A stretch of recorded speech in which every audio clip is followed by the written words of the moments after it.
ઘટનાઓ વચ્ચે ગલેમંડી main road Begumpura ખાતે એક ગોડાઉનમાં રાત્રિના સમયે આગ લાગતા ફાયર દોડતું થઈ ગયું હતું। સુરતમાં વારંવાર આગની ઘટનાઓ બની રહી છે, ત્યારે સુરતના ગલેમંડી મેઇન રોડ પર બેગમપુરા ખાતે એક ગોડાઉનમાં આગ લાગી હતી। શોર્ટ સર્કિટના કારણે લાગેલી આગને લઈ આખા વિસ્તારમાં ડરનો માહોલ જોવા મળ્યો હતો। તો ફાયરને જાણ કરતા તાત્કાલિક ફાયરની ટીમ સ્થળે દોડી ગઈ હતી અને આગ પર પાણીનો મારો કરી કાબુ મેળવ્યો હતો। આગમાં કોઈ જાનહાનિ ન થતા હાશકારો અનુભવાયો હતો।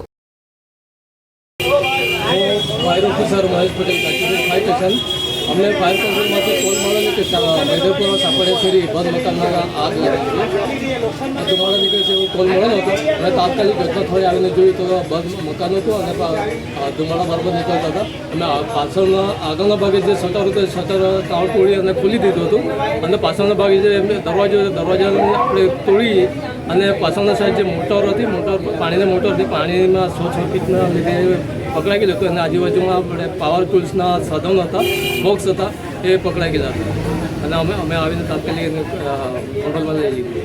કેટલી ટીમ આવી હતી, કઈ જગ્યા પરની ટીમ? અહીંયા ગાચી સિટી નવસારી બજાર અને મુગલીસરા 3 ફાયર સ્ટેશનની ગાડી આવેલી હતી અને લગભગ 3 ઓફિસર અને 20 કર્મચારી હતા અમારા।